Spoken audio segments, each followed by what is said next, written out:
नमस्कार। आज हम लोग मध्यकालीन महान भारतीय संत गुरु नानक पर बातचीत करेंगे। मध्यकालीन भारतीय संतों में गुरु नानक का विशिष्ट स्थान है। नानक का जन्म 1469 ईस्वी में हुआ था। नानक का जन्म स्थान तलवंडी ग्राम जिला लाहौर में हुआ था।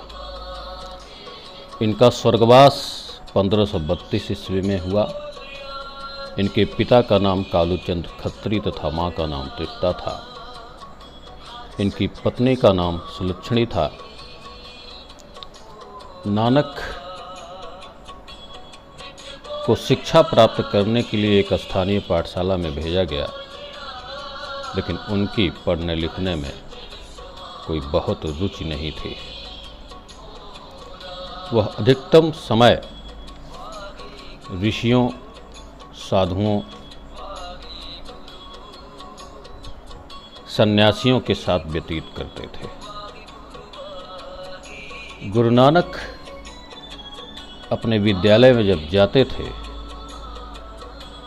तो वहाँ पर वह जब आध्यात्मिक चर्चाएं करते थे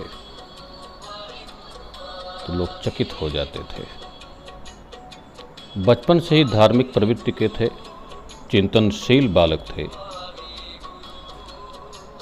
और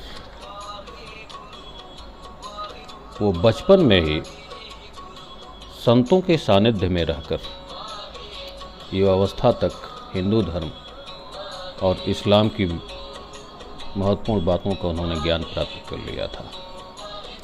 वह जीवन, मृत्यु, आडंबर और सामाजिक विघटन जैसी बड़ी बड़ी समस्याओं पर मानसिक रूप से चिंतनशील हो गए थे। छोटी आयु में माता पिता ने जब उन्हें पाठशाला में पढ़ने के लिए भेजा तो वहाँ पर उन्होंने अपने आध्यात्मिक ज्ञान से लोगों को चकित कर दिया। गुरु नानक हर समय भक्ति में लीन रहते थे।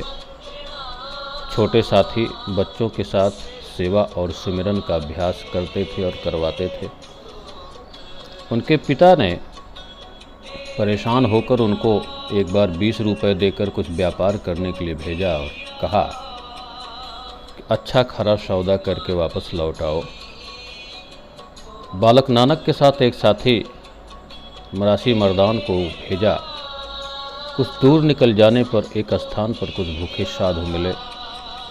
बातचीत के बाद मालूम हुआ कि वे कई दिन से भूखे थे। नानक ने सच्चा सौदा समझते हुए उन भूखे साधुओं को भोजन कराया और उनका आशीर्वाद लेकर लौट आए।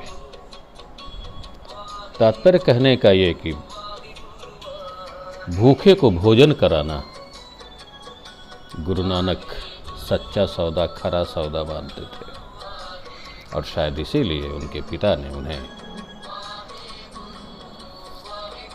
कोशिश किया कि वे व्यापार कार्य में परिवार के कार्यों में हाथ बटाएं। नानक का जन्म जिस समय हुआ था उस समय की राजनीतिक परिस्थितियां बड़ी विकट थी। गुरु नानक के जीवन काल में उत्तर भारत का जो पूरा हिंदी क्षेत्र है वहाँ की राजनीतिक व सामाजिक दशा बहुत अस्त व्यस्त थी। नानक के जन्म के समय दिल्ली में बहलोल लोदी सुल्तान था, जिसका शासनकाल 1451 से 1489 ईस्वी था। उसका उत्तराधिकारी सिकंदर लोदी जो 1489 से 1517 तक शासन किया था और उसी वंश का शासक सुल्तान इब्राहिम लोदी जो 1517 से 1526 ईस्वी तक शासन था। गुरु नानक इन सब सुल्तानों के समकालीन थे और जिस समय भारत ने बाबर में मुगल साम्राज्य की स्थापना की वह उसके प्रत्यक्षदर्शी थे। उनके जीवन काल में बाबर की मृत्यु हुई और उसके पुत्र हुमायूं का राज्यारोहण हुआ। इस्लाम के शासकों ने उत्तर भारत में जो शोषण किया था उसको उन्होंने अपनी आंखों से स्वयं देखा था और इसका उनके ऊपर गहरा प्रभाव पड़ा था। इतिहासकार लिखते हैं कि नानक ने हिंदुओं के पवित्र मंदिरों को भस्मसात होते हुए और उनके स्थान पर मुसलमानों की मस्जिदों का निर्माण होते हुए देखा था। उन्होंने यह भी देखा था कि हिंदू विद्यालयों पर प्रतिबंध लगाकर हिंदी संस्कृत को नष्ट करने के लिए उस पर चौतरफा प्रहार किया जा रहा है तथा तलवार की धार पर हिंदुओं को मुसलमान बनाने का क्रम जारी था। इस प्रकार शासक व शासित वर्ग में गहरी खाई उत्पन्न हो गई। हिंदू जो देश में बहुसंख्यक थे उनका शोषण इस प्रकार किया जा रहा था कि न तो अच्छे वस्त्र पहनने की उन्हें अनुमति थी, न वे घोड़ों पर सवारी कर सकते थे। इतना ही नहीं, उनके अच्छे प्रकार के भोजन करने पर भी प्रतिबंध था। उन्हें अपने धार्मिक कार्यकलापों को संपन्न कराने की भी स्वतंत्रता नहीं थी। तारीख़ दाऊदी नाम की तत्कालीन इतिहास की पुस्तक में हिंदुओं की दयनीय दशा का विवरण मिलता है, जबकि सिकंदर लोदी के राज्यारोहण के समय का उल्लेख करते हुए तारीख़ दाऊदी में लिखा है कि वह एक ऐसा जोशीला मुसलमान था कि उसने काफिरों के विभिन्न मंदिरों को नितांत नष्ट कर दिया, उनका चिन्ह भी शेष नहीं छोड़ा। उसने मथुरा के मंदिरों को, जो कुफ्र का केंद्र था, तारीख़ दाऊदी का लेखक लिखता है, कुफ्र का केंद्र था, उसे बिल्कुल नष्ट कर दिया और हिंदुओं के प्रसिद्ध मंदिरों को सराय और विद्यालय बना दिया गया। उनके पत्थर की प्रतिमाएं कसाईयों को दे दी गईं, जिनसे मांस तौलने के लिए शेर बाट का काम किया जा रहा था। इसका विवरण तारीख़ दाऊदी के साथ साथ इलियट ने history of India as told by its own historians में इसका उल्लेख किया है। इसी प्रकार बाबर ने धार्मिक कारणों से हिंदुओं का सामूहिक नरसंहार किया था।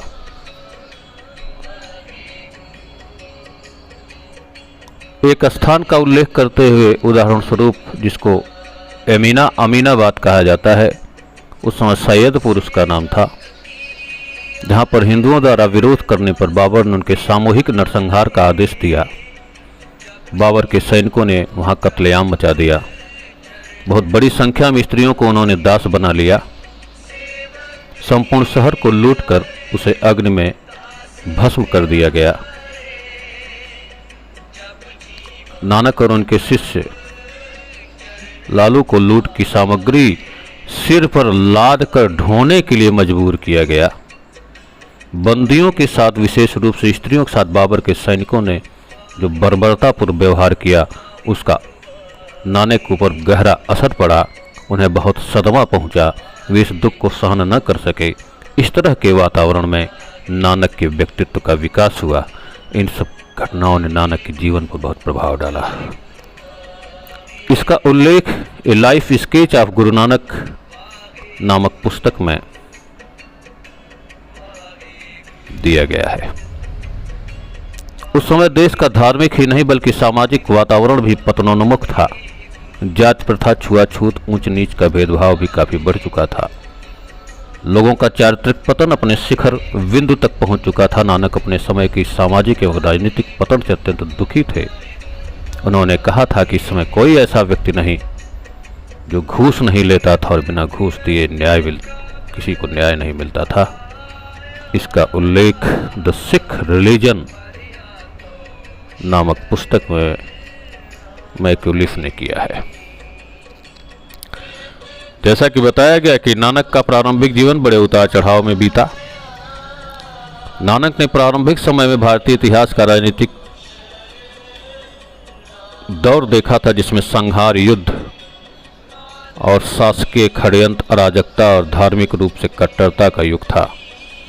इन सब प्रतिकूल परिस्थितियों में नानक के बचपन को प्रभावित किया और नानक ने एक नया मार्ग ढूंढा। नानक उस समय के जुल्मों से तंग आकर मानवता के उद्धार के लिए एकता का संदेश लेकर मर्दाना नामक एक मुस्लिम और बालाजी नामक एक हिंदू को साथ लेकर निकल पड़े। वास्तव में नानक मानव के संघर्षमय जीवन को सुखमय बनाना चाहते थे और उसी के साधन की खोज में निरंतर भ्रमण, निरंतर अध्ययन और निरंतर ज्ञान की चर्चा में लगे रहते। शांत की खोज में उन्हें लंबी लंबी यात्राएं करनी पड़ी और उन्होंने नम्र व्यवहार, सच्ची पवित्रता और लोगों को सच्चे मार्ग पर ले जाने वाली गंभीर वाणी उनकी सदैव प्रशंसनीय रही।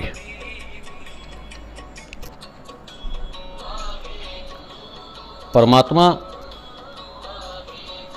ने नानक को मनुष्यता के सुधार के उद्देश्य से लग रहा था कि संसार में भेजा है।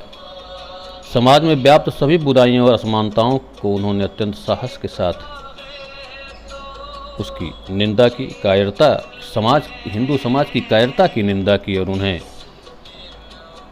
अंधी प्रथा बताया। उन्होंने कहा कि लड़ो किंतु शब्दों से न कि हथियारों से। संसार का त्याग अनावश्यक है। ईश्वर की नज़रों में संसार का त्याग करने वालों में तथा गृहस्थ बनकर रहने वालों में तनिक भी भेद नहीं है। वे दोनों ही उसकी दृष्टि में बराबर हैं। नानक ने सिद्धांत को बताया कि गृहस्थ रह करके भी सन्यासी रहा जा सकता है। नानक की कहानियाँ मक्के मदीने तक में प्रचलित हैं। हालांकि उन्होंने ढाका और श्रीलंका के साथ ही कैलाश और मानसरोवर की भी यात्राएं की। हर जगह उन्होंने अपने विचारों का प्रचार किया। हमेशा उनके साथ उनके शिष्य बालाजी जो हिंदू थे और मर्दाना जो मुसलमान थे साथ रहते थे। इस समय का जो पाकिस्तान है वहाँ नानक का बलिकंधारी से जो उनकी मुलाकात है उसकी चर्चा मिलती है। एक बार नानक साथियों के सहित पाकिस्तान जो वर्तमान का है वहाँ पर यात्रा करते हुए पहुँचे थे। पानी की कमी थी। प्यास से मर्दाना जो उनका शिष्य था उसको बड़ी तेज प्यास लगी। उसने पानी की मांग की। वहाँ पास में एक पहाड़ी थी जिस पर बलिकंधारी नाम का एक सिद्ध था। उसने अपने रिद्ध सिद्ध के बल पर एक तालाब में पानी एकत्र कर रखा था। वह बहुत अहंकारी था। मर्दाना को नानक ने उसके पास पानी के लिए भेजा। थका हुआ मर्दाना 2 बार नम्रतापूर्वक पानी मांगने गया, उसे पानी नहीं दिया। तीसरी बार फिर गया और हुक्म किया कि यदि इस बार पानी नहीं दिए तो तेरे साथ पानी नीचे आ जाएगा। बलिकंधारी ने उसे बड़ी खड़ी खोटी सुनाई। कहा, यदि तेरे गुरु में ताकत है तो पानी नीचे से निकाल ले। मर्दाना के नीचे आते ही पानी भी नीचे आ गया। बलिकंधारी ने क्रोधित होकर पहाड़ी नानक के ऊपर गिरानी चाहिए, परंतु नानक ने उसे अपने पंजे से रोक दिया। इसके बाद बलिकंधारी आकर उनके पांव पर गिर पड़ा और उनसे ज्ञान प्राप्त किया। इसी स्थान पर आज पंजा साहिब गुरुद्वारा है। इस प्रकार हम देखते हैं कि नानक को तत्कालीन समाज में प्रचलित एवं मान्य कितने ही बातें अनुचित या सराहनीय मालूम होती थीं। यह देखकर उन्हें घोर असंतोष होता था कि समाज में जो पढ़े लिखे लोग उन्हें इन सब में जरा भी रुचि नहीं है। दर्शन शास्त्र कुछ नियमों को अपना कवच जैसा बनाकर जो लोग जीवन व्यतीत करते थे, अनुचित लगता था ऐसा करना नानक को। उनके ऊपर कबीर एवं गोरखनाथ की बातों का भी अत्यधिक प्रभाव पड़ा था। नानक के बहुत सारे रचे हुए पद और गीत गुरु आदि ग्रंथ में संकलित हैं। नानक ने भी बताया कि ईश्वर एक है, जो देश काल से ऊपर है, जो सर्जक है, स्वयं स्थित है, आरोग्य है और शाश्वत है। उन्होंने भगवान को सत्य माना, जो सृष्टि के पहले भी था, आज भी है और प्रलय के बाद भी रहेगा। हम जो कुछ भी देखते हैं, जानते हैं, उसका मूल कारण वही है। गुरु नानक का मुख्य उद्देश्य एक ईश्वर में विश्वास कर विभिन्न धर्मावलंबियों के बीच मैत्रीपूर्ण संबंध स्थापित करना था। नानक ने अपने उद्देश्यों के माध्यम से किसी नवीन धर्म की स्थापना तो नहीं की, बल्कि सिख धर्म को हिंदू धर्म की एक शाखा के रूप में मान्यता प्रदान कर उसे आगे बढ़ाया। नानक बाल्यावस्था में ही संस्कृत, फारसी एवं पंजाबी, हिंदी में उन्होंने शिक्षा प्राप्त कर ली थी। वे आरंभ से ही आत्मचिंतन, ईश्वर भक्ति और संत सेवा की ओर उन्मुख रहे। कुछ समय तक उन्होंने गृहस्थी भी चलाई। उनके 2 पुत्र हुए जिनके नाम थे श्रीचंद और लक्ष्मीचंद। पिता की भांति श्रीचंद भी विख्यात संत हुए। उन्होंने उदासी संप्रदाय का प्रवर्तन किया। नानक सत्य के प्रति आस्था रखते थे और उनकी वाणी की प्रखरता और स्पष्टता इससे जाहिर होती है। कबीर की भांति उनके काव्य में शांत रस की निर्बाध धारा प्रवाहित हुई, यद्यपि कहीं कहीं पर करुण, अद्भुत आदि कुछ अन्य रस की सामग्रियां भी मिलती हैं। नानक ने कहा था कि ईश्वर कृपा से तत्व दर्शन तो हो जाता है, किंतु उस अनुभव की अभिव्यक्ति सदैव नहीं हो पाती। उन्होंने लिखा है कि आपय जाने आपय देई, आखे इससे भी केई केई, विष्णु बख्शे सिफत सलाह, नानक पातशाही पातशाह। उन्होंने अनेक पदों की रचना की, जैसा कि बताया गया। और गुरु नानक की जो सबसे बड़ी विशेषता थी वह यह थी कि उन्होंने हिंदुओं और मुसलमानों दोनों की समान धार्मिक उपासना पर बल दिया तथा वर्णाश्रम व्यवस्था और कर्मकांड का विरोध करके निर्गुण ब्रह्म की भक्ति का प्रचार किया। गुरु नानक ने व्यापक देशाटन किया और मक्का मदीना तक की यात्रा की थी। कहते हैं कि मुगल सम्राट बाबर से भी इनकी मुलाकात हुई थी। यात्रा के दौरान इनके साथी और शिष्य रागी नामक मुस्लिम रहते थे, जो इनके द्वारा रचित पदों को गाते थे। गुरु नानक ने सिख धर्म का प्रवर्तन किया। गुरु नानक ने पंजाबी के साथ हिंदी में भी कविताएं लिखीं। इनकी हिंदी में ब्रजभाषा और खड़ी बोली दोनों का मेल है। इनके भक्ति और विनय के पद बहुत मार्मिक हैं। सामकता इनके व्यक्तित्व और रचना की विशेषता है। गुरु नानक ने उलटवासी शैली नहीं अपनाई। इनके दोहों में जीवन के अनुभव उसी प्रकार गूंथे हैं जैसे कबीर की रचनाओं में। आदि गुरु ग्रंथ साहब के अंतर्गत महला नामक प्रकरण में इनकी बानी संकलित है। उसमें शब्द श्लोक मिलते हैं। गुरु नानक की रचनाएं जो प्रमुख हैं वे हैं जपू जी, आशा दीवार, रहीरास और सोहिला। गुरु नानक की ही परंपरा में उनके उत्तराधिकारी तमाम गुरु हुए, कवि हुए और उन गुरुओं के ऊपर इस्लामिक शासकों के अत्याचारों की अलग कहानियां हैं जिनको सब लोग जानते हैं। गुरु नानक ने अपने पुत्र को अपना शिष्य नहीं बनाया, बल्कि उनके बाद गुरु अंगद देव हुए, जिनको उन्होंने अपना शिष्यत्व प्रदान किया। गुरु नानक आरंभ से ही भक्त थे, अतः उनका ऐसे मत की ओर आकर्षित होना स्वाभाविक था जिसकी उपासना का स्वरूप हिंदुओं और मुसलमानों दोनों के लिए समान रूप से ग्राह्य हो। उन्होंने घर बार छोड़कर दूर दूर देशों में भ्रमण किया था, जिससे उपासना का सामान्य स्वरूप स्थिर करने में उन्हें बड़ी सहायता मिली। अंत में उन्होंने कबीरदास की निर्गुण उपासना का प्रचार पंजाब में आरंभ किया और वे सिख संप्रदाय के आदि गुरु हुए। कबीर के ही तरह वह कुछ विशेष पढ़े लिखे न थे। भक्तिभाव से पूर्ण होकर के वे भजन गाया करते थे। ये भजन कुछ तो पंजाबी भाषा में है और कुछ देश की सामान्य काव्य भाषा हिंदी में है। यह हिंदी कहीं तो देश की काव्य भाषा या ब्रजभाषा है, कहीं खड़ी बोली, जिसमें इधर उधर पंजाबी के कुछ रूप भी आ गए हैं। भक्त या विनय के सीधे साधे भाव सीधी सादी भाषा में इन्होंने कहे हैं। कबीर के समान अशिक्षितों पर प्रकाश डालने, प्रभाव डालने के लिए इन्होंने टेढ़े मेढ़े रूपों में रचना नहीं की है। इससे पता चलता है कि ये प्रकृति से बड़े सरल थे और अहंग भाव शून्यता इनके व्यक्तित्व का परिचायक था। संसार की अनित्यता, भगवत भक्ति और संत सेवा के संबंध में उनका यह पद द्रष्टव्य है। बड़ा खूबसूरत पद है। इस दम दा मैनू की बे भरोसा, आया आया न आया न आया, यह संसार रैन दा सुपना, कहीं देखा कहीं ना ही दिखाया, सोच विचार करे मत मन में, जिसने ढूंढा उसने पाया, नानक भक्तन दे पद परसे, निस्दिन राम चरण चित लाया। एक पद और है उनका, जो नर दुख में दुख नहीं माने, सुख स्नेह और भय नहीं जाके, कंचन माटी जाने, नहीं निंदा नहीं अस्तुति जाके, लोभ मोह अभिमाना, हरस शोक ते रहे नियारो, ना ही मान अपमाना, आशा मनसा सकल त्याग के जगते रहे निराशा, काम क्रोध जहि परसे नाही, न तहि घट ब्रह्म निवासा, गुरु कृपा जहि नर पे कीन्ही, तिन यह जुगति पिछाने, नानक लीन भयो गोविंद, सुज्यों पानी संग पाने। गुरु नानक के बारे में बहुत सारी कहानियाँ भी लोक प्रचलित हैं। जैसा कि बताया गया कि वे इधर उधर भ्रमण करते थे और भजन कीर्तन करते थे और उसके प्रभाव से लोग प्रभावित हो जाते थे।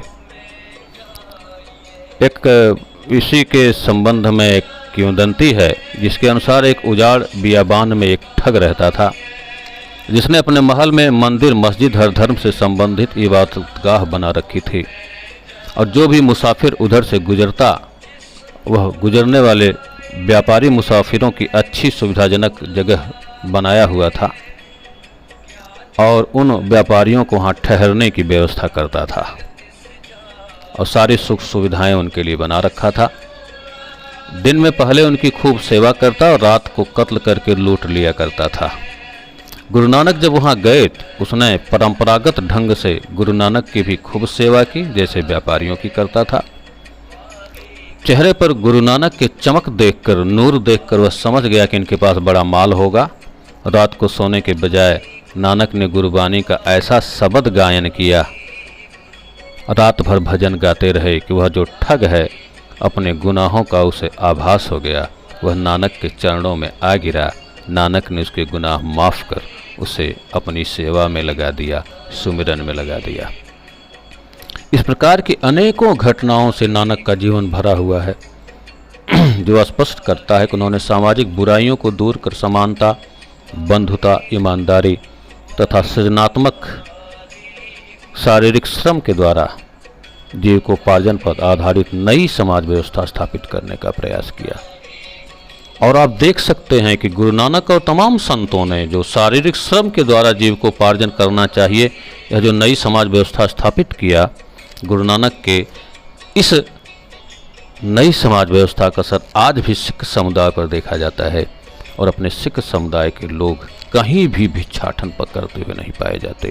वे छोटा ही कार्य करते हैं, लेकिन जो भी जीविका वे अर्जित करते हैं श्रम पर आधारित करते हैं। ये गुरु नानक की देन है। और जो लंगर चलता है वह भी गुरु नानक की देन है। गुरु नानक संतों को भोजन कराना सबसे बड़ी सेवा मानते थे। संतों को भोजन कराना, संतों को, साधुओं को और विशेषकर भूखों को भोजन कराना ही वे सच्चा सौदा मानते थे। गुरु नानक ने शक्तिहीन भारतीय समाज की अधोगति अपनी आंखों से देखी थी और वे उसके लिए बड़े दुखी रहते थे। उन्होंने कहा, जिन सिर सोहन पटियां मांगी पाई सिंदूर, ते सिर काती मुनि आन गल विच आवे सिंदूर। उन्होंने अपनी सारी बातें पंजाबी अधिकांश पंजाबी मिश्रित खड़ी बोली और ब्रज भाषा में उन्होंने अपनी बातें कही हैं।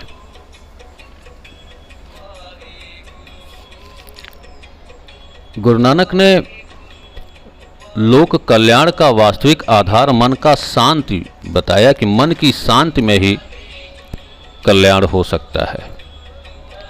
और उन्होंने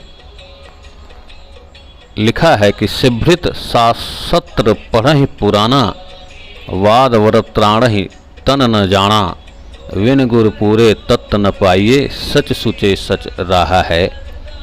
आधुनिक शिक्षित समाज के लिए एक संदेश जैसे देते हैं नानक, और वे कहते हैं कि जो ज्ञानजन्य अहंकार है लोगों में, वह अहंकार उचित नहीं है। ज्ञानजन अहं की भावना लोकहित के विरुद्ध है। वे कहते हैं, पढ़िए जेते बरस बरस, पढ़िए जेते मास, पढ़िए जेते आरजा, पढ़िए जेते शास, नानक लेखे एक गल, हो हाण में झखड़ा आँख। नानक कहते हैं कि शिक्षित वही है जो विद्याजन्य अहंकार से दूर है। इसके विपरीत यदि वह लोभ और अहंकार से परिपूर्ण है तो ऐसे व्यक्ति को शिक्षित नहीं कहा जा सकता। ऐसा व्यक्ति शिक्षित होते हुए भी नानक के शब्दों में सबसे बड़ा अशिक्षित है। नानक तत्कालीन समाज में जीवन में अपना प्रभाव छोड़ने में बहुत सफल थे। वे अपने समय के सामाजिक वैषम्य, वर्गगत विरोध, मिथ्याचार, बहुलता और सांप्रदायिकता से असंतुष्ट थे। उन्होंने हिंदुओं में फैली सामाजिक बुराई के रूप में जात प्रथा को अस्वीकार कर दिया और बहुत बड़ी संख्या में शूद्रों को जो मुस्लिम बनने की तरफ अग्रसित थे उनको अपना शिष्य बनाकर उनमें समानता का बोध कराया। और निश्चित रूप से शूद्रों के उत्थान के लिए उनका यह क्रांतिकारी प्रयास था। धार्मिक वेशधारी नेताओं को वे कसाई कहते थे। नानक उनकी मिथ्या जात अभिमान से पूर्ण रूपेण परिचित व दुखी थे। सभी सांसारिक सुखों को अपने तक सीमित रखने की उनकी चाल देखकर नानक का मन आंदोलित हो उठा था और ऐसे अभिमानियों के घर भोजन तक ग्रहण करने से उन्होंने इनकार कर दिया था। उन्होंने कहा, और एक लाल साहब भाई लालो थे जो बढ़ई थे, उनके यहाँ रूखा सूखा उन्होंने भोजन किया और निवास किया। और उनका एक गुरबाणी है, नीचा अंदर नीच जात नीची हूँ अति नीच, नानक तिनके संग साथ वड्डियाँ स्यों क्या रीस। अब यह मुस्लिम समाज में भी व्याप्त असमानताओं पर भी उन्होंने प्रहार किया, लेकिन उनका प्रहार कबीर की तरह कर्कश नहीं था। वे बहुत सामान्य ढंग से उनकी बुराइयों को भी दूर करते थे। हालांकि वे मुस्लिम समाज में जो समानता की भावना व्याप्त थी उसको उन्होंने एक उदाहरण के रूप में हिंदू समाज के समक्ष प्रस्तुत किया। फलस्वरूप हिंदू जात जो अपने वास्तविक स्थिति को भूल चुकी थी उसे उसका ज्ञान हुआ। जब उन्होंने अपने समक्ष उस मुस्लिम समाज को देखा जिसमें जातीय भेदभाव के लिए कोई स्थान नहीं था, तो हालांकि मुसलमानों में जो भ्रातृत्व की भावना सिद्धांत के रूप में ही रह गई थी, उनमें भी जन्म, संप्रदाय, नस्ल आदि के आधार पर व्यवहार जगत में अनेक भेद उत्पन्न हो गए थे। लेकिन ये भेद परंपरागत थे, न कि इस्लाम के कानून के अनुसार थे। फलस्वरूप नानक ने मध्यकालीन विषम सामाजिक परिस्थितियों का विरोध किया और बिखरे हुए हिंदू समाज को संगठित करने में महत्वपूर्ण योगदान दिया। नानक दुनिया के बंधनों से भयमुक्त होकर सत्ता तक से विरोध करने की क्षमता उन्होंने रखी थी और जो धार्मिक पाखंड उस समय था उस पर उन्होंने विरोध किया। उन्होंने एक जगह कहा है कि मत्थे टिक्का तेट धोती करवाई, हथ छुरी जगत कसाई।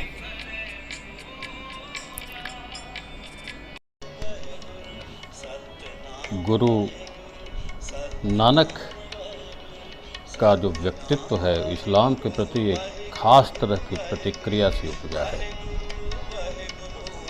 गुरु नानक एक पद में खुद कहते हैं कि खुरासान खसमाना किया, हिंदुस्तान डराइया, आपन दोष न दाई, करता जमकर मुगल चढ़ाइया, आयते मार पाई कुरलाने तैकी दर्द न आया, करता तू सपना का सोई, दे सकता सकते को मारे, तो मन रोष न होई।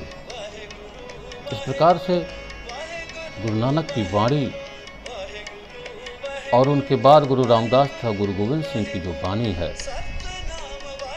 वो मध्यकाल के उस धक्के को जो इस्लाम के द्वारा भारतीय समाज पर दिया जा रहा था उसका उल्लेख मिलता है। नानक के दो पुत्र जैसा बताया गया लक्ष्मी चंद एवं श्री चंद हुए, परंतु नानक ने अपनी गद्दी अपने परम शिष्य व सेवादार पाई लाड़ा जी जो गुरु अंगद देव जी के रूप में सिखों के दूसरे गुरु हुए को उन्होंने अपनी गद्दी प्रदान किया और इस बात को सिद्ध किया कि उत्तराधिकारी वही होना चाहिए जो योग्य हो। हालांकि इसका ये तात्पर्य नहीं कि उनके जो पुत्र थे वे अयोग्य थे। कहने की जरूरत नहीं है कि इस्लाम की उपस्थिति को इन संतों के व्यक्तित्व के निर्माण में बहुत बड़ा कारण माना जा सकता है। बाद में गुरु नानक ने सिख धर्म का प्रवर्तन किया गुरु नानक की ही परंपरा में उनके उत्तराधिकारी तमाम गुरु कवि हुए। इनमें गुरु अंगद, जिनका जन्म 1504 ईस्वी में हुआ था, गुरु अमरदास, जिनका जन्म 1479 में हुआ था, गुरु रामदास, जिनका जन्म 1514 में ईस्वी में, गुरु अर्जुन देव, जिनका जन्म 1563 में, गुरु तेग बहादुर, जिनका जन्म 1622 में, और इनके 10वें गुरु गोविंद सिंह, जिनका जन्म 1664 में हुआ था। उल्लेखनीय है, गुरु गोविंद सिंह ने अनेकों ग्रंथों की रचनाएं की हैं और इन गुरुओं के इस्लाम से हुई मुठभेड़ों के रोमांचक, उत्साहवर्धक किस्से मिलते हैं और वे तत्कालीन मध्ययुगीन इस्लामिक शासकों के द्वारा समाज पर की गई बर्बरता के ज्वलंत उदाहरण है।